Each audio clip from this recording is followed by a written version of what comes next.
Hi, and welcome to this week's edition of K.I.N.G Values videos. This week, on the surface, we're going to talk about a pretty simple concept, which is how to make better decisions.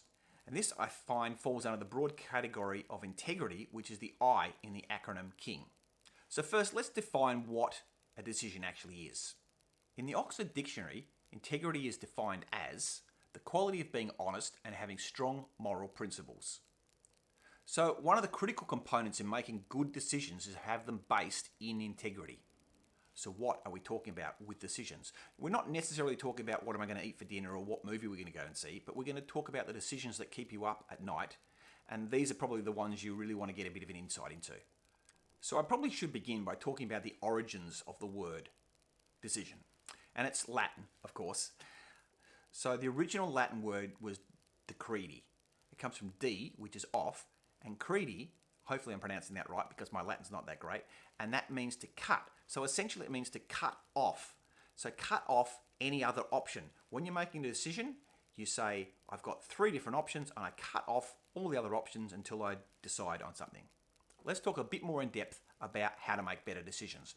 So number 1, clearly define exactly what the question you're trying to solve is and what are the options. Is there 2 decisions? Is there 5 decisions? How many options are there? And this is where the good old pros and cons list actually works really well. Write down what works, what doesn't work, and you can start clearly seeing which are the best options, which is the decision you're going to make.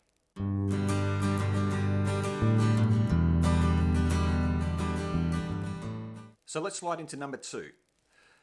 This kind of goes back to the start of this video. Make sure the decision you make is fully formed in integrity.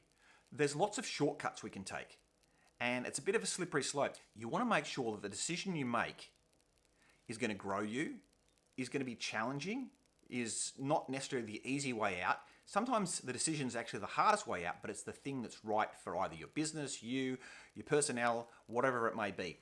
But make sure it's based in integrity so that when you look back, you can say that was the right decision. As I said, it's a slippery slope, and you don't want to be caught up in a situation where you've made a decision that's based on lies or falsehoods, and then you're going to have to continuously justify it or remember, I lied about that, and that flows on to the next project, to the next project, to the next project. If you have integrity, then you can make sure that that decision's honest and people can trust it. They can also trust the previous decision you made and probably the next decision you'll make too.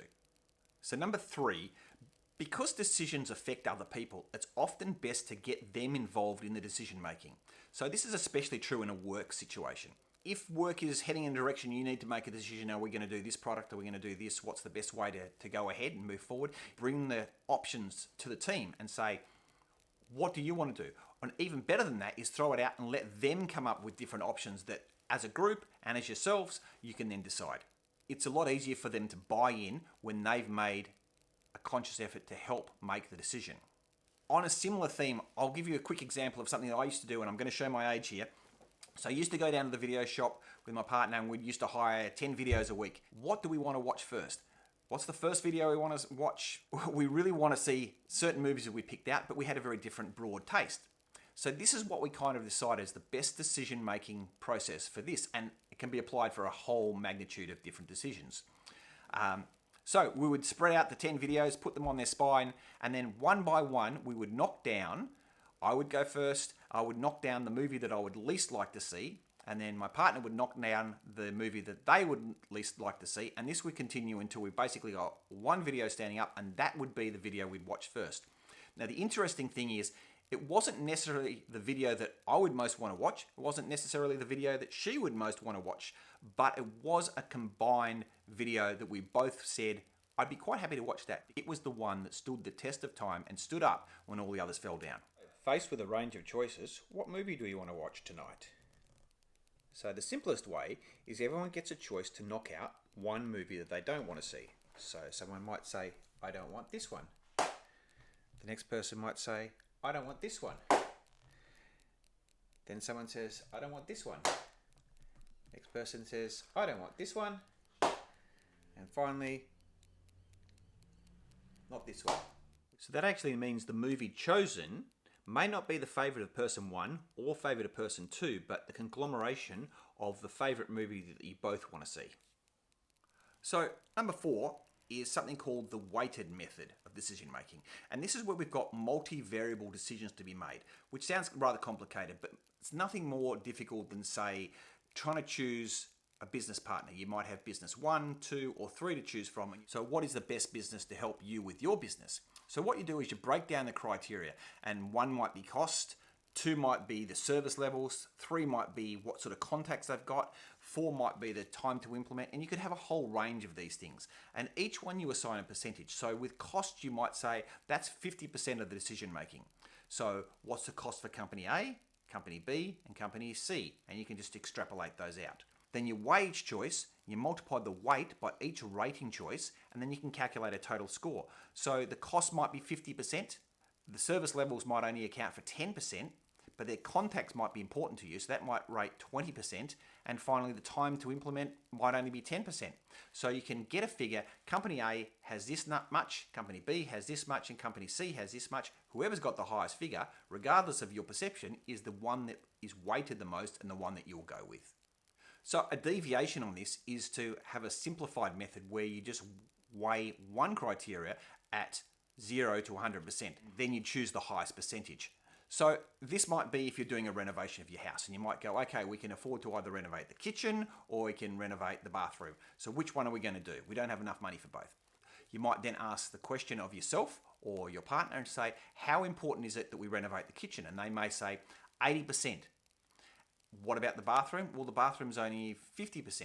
So there's their decision. So without clearly articulating that percentage, you're not really going to know what's more important to the other person. Conversely, they're not going to know what's important to you.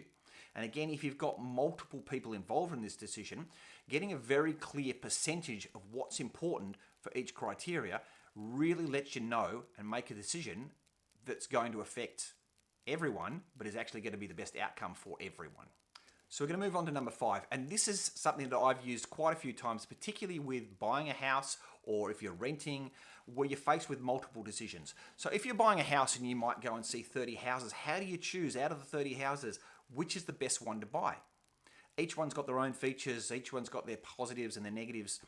There's a lot of information. It's sometimes very difficult to make a decision upon these criteria. So what I found works the best in this situation is you go and see house number 1.